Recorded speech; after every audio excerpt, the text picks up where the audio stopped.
Hey guys, দেখো আমরা সমুদ্র থেকে স্নান করে এসে আবার যে যার মতন ড্রেসটা চেঞ্জ করে এখন আমরা যাচ্ছি রেস্টুরেন্টে খেতে। সেই আশা থেকে তোমাদেরকে আগের ভিডিওতেই বলেছি যে আশা থেকে এখনো পর্যন্ত কিছু খাওয়া হয়নি, ট্রেনেই যতটুকু টিফিন করা হয়েছে সেটুকুই। তো এসে আমরা ওই আনন্দের চোটে চলে গেছিলাম সমুদ্রের স্নানে, তো এখনো কিছু খাওয়া হয়নি, তাই এখন যাচ্ছি রেস্টুরেন্টে খেতে। তো সবাই সেজে গুজে যাচ্ছে সমুদ্রে খেতে, আর আমি দেখো নাইটি পরে খেতে যাচ্ছি। আজ জামা কাপড় ছাড়তে ভালো লাগছে না, সমুদ্র থেকে স্নান করে এসে এত কষ্ট হচ্ছে, তো মানে ঝাই করে দুটো খেয়ে এসে শুয়ে পড়তে পারলে বাঁচি। পুরুষটাকেও খাওয়াতে হবে, ছোট বাচ্চা তো, ওকে খাইয়ে দিয়ে ওকেও ঘুম পাড়াতে হবে। সেই রাত দুটোই উঠেছে, তারপর ট্রেনে একটুখানি ঘুমিয়েছে। আমরা বড় মানুষ আলাদা কথা, ও তো ছোটো, তো ওকে একটু খাওয়াতে দাওয়াতে হবে বলে। আর আমার ভালো লাগে না এইসব জামা কাপড় ছাড়তে, ওই জন্য এই সামনের হোটেল থেকে খেয়ে নেবো। তো এই কারণেই দেখো নাইটি পরে খেতে যাচ্ছি হোটেলে। সবাই ড্রেস ট্রেস পরে সেজে গুজে আসছে দেখো, আমি পরেছি নাইটি। তো চলো খাই, তো কী খাবো সেটাও তোমাদের সাথে শেয়ার করবো, চলো। দেখো আমাদের হোটেলের একদম গেট থেকে বেরোলেই সামনে এই হোটেলটি ছিল, তিলোত্তমা হোটেল অ্যান্ড রেস্টুরেন্ট। তো এখানেই আমরা সবাই মিলে খাবো বলে এলাম। আমার হাজবেন্ড বলেছিল একটু বাইরে ভালো হোটেলে যেতে, কিন্তু বললো না আর এত দূর যাওয়ার সময় নেই, খিদে পেয়ে গেছে। তো সেই কারণে আমরা চলে এলাম এই হোটেলটিতে।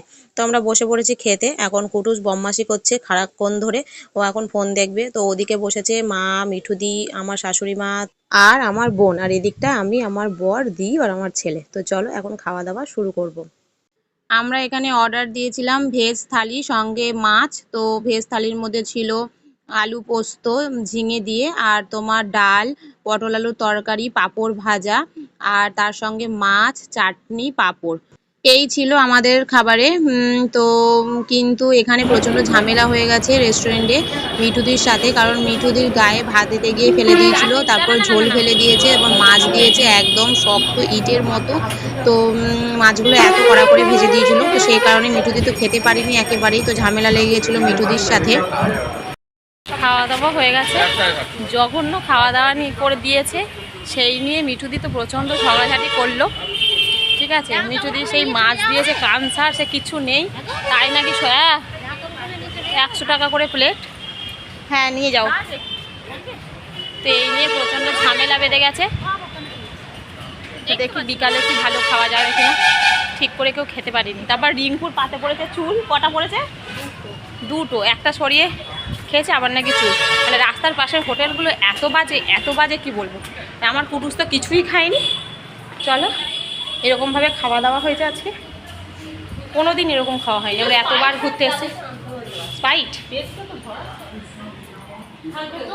মানে এরকম খাওয়া আমরা এনে চাবিটা নিয়ে খোল, এরকম খাবার আমরা কোনোদিন খাইনি। এতদিন ঘুরছি বেরিয়েছি, এরকম খাবার কখনো খাওয়া হয়নি। মিঠুদি তো বলছে থাবরে গাল লাল হলো, মিঠুদি যা চিল্লেছে ওখানে। এই একটা মাছের পিস, তারপর মাছ ভেজে দিয়েছে কড়া, এই নিয়ে একটা ঝামেলা। তো যাই হোক, এখন ঘরে এলাম, তো একটু রেস্ট করি, বিকেলবেলা দেখা যাবে খাওয়া দাওয়া।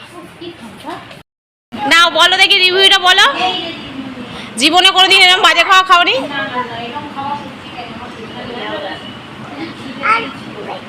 রিঙ্কুর কেমন লেগেছে খাওয়া? আমার প্রথমে একটা চুল বললো খিদে পেয়েছে কি করবো, তাও খেলাম। তারপর দেখছি আবার চুল, তারপরে আমার মাছের পিসটা কি কি কি মাছের পিসটা কি মানে খুব ভালো? কিছু বলতো তাহলে ঠিক আছে। ওই দিদি তো প্রথম থেকে ঠেকাচ্ছে ছেলেটাকে, আসলে বলবো কি ওই কাস্টমারই হয় প্রথম থেকে না। ও ওই পটলের ঝোলটা ধাম করে ফেললো, গায়ে ছিটকালো, তারপর আমি মিথ্যে বলছি না, তারপর আমি দেখেছি গরম ভাতটা এমন করে ফেলো আমার খাইতে করলো। বাবা এমন করে দীপ ঢুকছে, মনে হয় যেন অন্য কোথাকার কে ঢুকলো, আমাদের অচেনা কেউ। এবং দিবি আমাকে জলটা একটু, ওষুধ হয়ে গেলে তো হয়ে গেছে রিভিউ দেওয়া। এবার চলো শুয়ে পড়ো, যা খেয়েছো খেয়েছো। খাবার এ নাও কার্তিক খাবে। খাবার নিয়ে ঝগড়া লেগে গেছে, তো আমি কার কথা শুনবো? আমি তো সবার কথা শুনছি। এ বলছে আমি করেছে, ও বলছে আমি দোষ করেছে।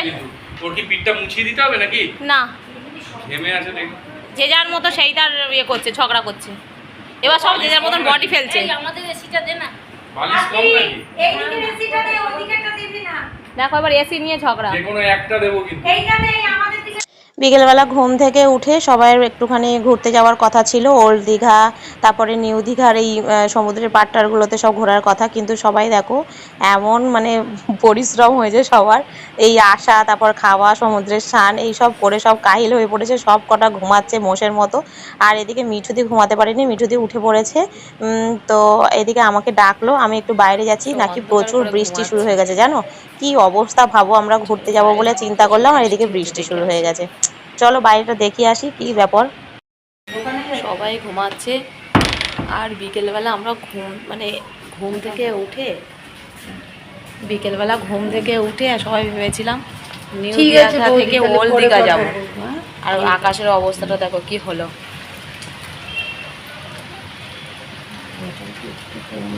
ভালো বৃষ্টি হচ্ছে, হ্যাঁ পুরো বৃষ্টি, কি অবস্থা, তার সঙ্গে জোরে জোরে হাওয়া হচ্ছে ঝড়ের মতো। পুরো আমাদের প্ল্যানটাই ভেস্তে গেল। আমরা যাবো নিউ দীঘা, কি সুন্দর যাবো, কিন্তু সেই দিনের বেলা কি হারে বৃষ্টি হচ্ছে। এখন বাজে 5টা, তো এই সময় সেজে গুজে সব যাওয়ার কথা ছিল, কি হারে বৃষ্টি হচ্ছে, কি হারে। চলো আমাদের হোটেলটা সামনের থেকে দেখাচ্ছি তোমাদেরকে বাইরেটা দেখাচ্ছে কি অবস্থা, কিভাবে মানে ঝড় হচ্ছে দেখো, কি করে দেখো ঝড়ের মতো এখন মানে জোরে জোরে হাওয়া বইছে, কিন্তু একটু আগে ঝড়ের মতন হয়েছে, বোঝাও যাচ্ছে। নারকেল গাছগুলোকে দেখো, দুটো ঘুমাচ্ছে। আমাদের রুমটা তো বিশাল বড় রুম, তাতে দুটো এসি। হ্যাঁ, এইটা হচ্ছে আমাদের হোটেলটা, এখান থেকে দেখা যাচ্ছে দেখো, পিডব্লিউডি হোটেল। এটা এটা পুরোটা ঘুরে দেখাতাম তোমাদেরকে কি। দেখো নিউ দীঘা, পূর্ব মেদিনীপুর, দীঘা যুব আবাস। এখানে অ্যাকচুয়ালি ছেলেদের অনেক জন মিলে যারা বন্ধু বান্ধব আসে তাদের থাকার জন্য খুবই ভালো। তো আমরা এখন এতজন এসেছি, মেয়েরাও সে কারণে থাকতে পারবে। ও দেখো আকাশ ডাকছে, দেখো সামনেটা এইভাবে গার্ডেন করা আছে, বেশ সুন্দর। সব ঘুরিয়ে দেখাতাম, কিন্তু যা অবস্থা। আমি একটুখানি শুয়েছিলাম, আবার উঠলাম, উঠে ওই জামা কাপড়। এত বৃষ্টি যে ছেলেটার খাওয়াটাই বন্ধ হয়ে যাবে। ছেলেটার জন্য বাবা যাচ্ছে একটু দুধ আনতে, একটু দুধ না হলেও খাবে কি। চলো আমি বলে দিচ্ছি, ছোট দুধ, মাদার ডিয়ারি। না না এমনি তার থেকে ছোট আছে, চলো দেখি এগিয়ে যাই। তা আমরা এখন দুধ নিতে এসেছি কুটুসের, ওর পাপার সঙ্গে আমিও এসেছি। আর দেখো বৃষ্টি হয়েছে, সারা রাস্তাঘাট দেখো কি অবস্থা, মাঝে মাঝে বিদ্যুৎও চমকাচ্ছে। এই পাশে একটা দোকান আছে বললো, এই তো ডান দিকে, জিজ্ঞেস করো তো। হ্যাঁ এইটাতে ভিজেছে, দেখো এরা যা ভিজেছে। ছোট দুধ আছে ভাই? হ্যাঁ নেই, এই তো কি সব দুধ রয়েছে, এগুলো কি না বলেছে ওরা, ও দই এগুলো। ছাতাই না, আর কোথাও দুধ না পাওয়া গেলে কি করবো? গরম করে যাবে দুধ, এই রে। আরে বাচ্চা আছে সঙ্গে, খাবে। হ্যাঁ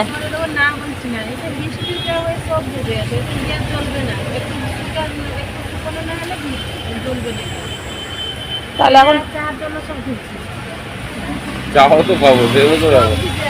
একটু মানে শুকনো হয়ে গেলে তো গ্যাসটা জ্বলবে, এখন জ্বলবে না। এই সন্ধ্যার দিকে ধরে এলে শুকে যাবে, ধরে একটু বৃষ্টি কমে যাবে, ধরে এখানটায় কটা আধা ঘন্টা চলে। দেখো আমি কিভাবে এসেছি দুধ গরম করতে, তবে ছোট দুধ পাইনি, আবার বড় দুধ গরম করে নিয়ে যাবো। এই দেখো বাটিও এনেছি।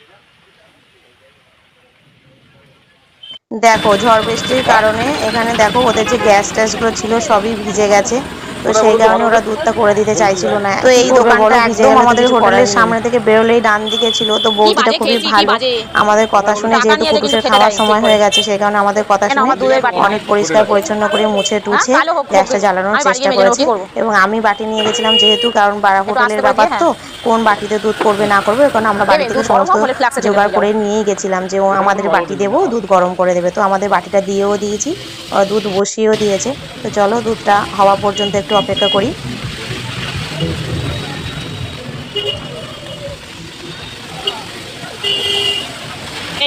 বসিয়ে রাখুন আমার ফ্ল্যাক্সটাতে। চাষ করে দিতে হবে ওর সারাক্ষণ যদি বৃষ্টি করে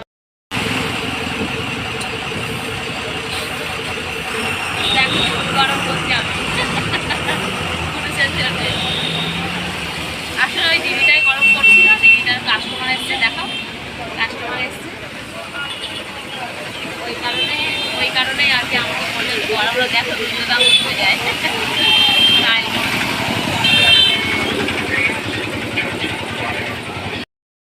দুধ আমাদের ঢাকা পড়ে গেছে দেখো।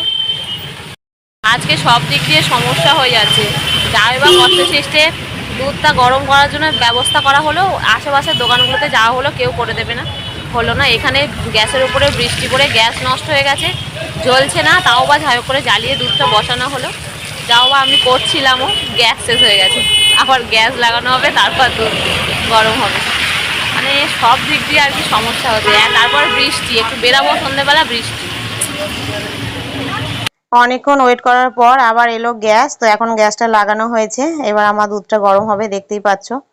তো দেখো শেষমেশ অতি কষ্টে আমার দুধটা গরম হয়েছে। আমি এখন ফ্ল্যাক্সও নিয়ে চলে এসেছি যাতে গরম থাকে, কারণ ছোট দুধ তো করবো বলে এনেছিলাম, ছোট দুধ পাইনি, তো দুবেলার দুধটা হয়ে যাবে আমার। তো এখন দুধটা করে নিয়েছি, এখন যাব ঘরে। পুরুষকে দুধ খাওয়ানো হয়ে গেছে, রিঙ্কুই খাইয়ে দিয়েছিল আমার বোন। আর এখন দেখো এইভাবে মুড়ি মাখানো হয়েছে পেপারের উপরে, আর সবার জন্য একটা একটা চপ। বোন আমার চপটা খাবি না কিন্তু। এইভাবে মুড়ি মাখিয়ে সব খাওয়া হচ্ছে সন্ধ্যাবেলা। প্রচুর বৃষ্টি হয়েছে, তাই জন্য সন্ধ্যাবেলা মুড়ি আর চপ। আমার চপটা খাবি না। ও মা কি হচ্ছে কি, তুমি এগুলো কি করছো? আমার চপটা রিঙ্কু আর মা মিলে চুরি করে করে খেয়ে নিচ্ছে।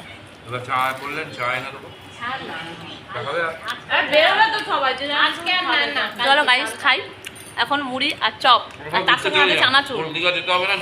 বৃষ্টিটা একটু কমলে কোথায় যাব সেই নিয়ে এখন আমাদের আলোচনা পর্ব শুরু হয়েছে, মুড়ি আর চপ খেতে খেতে।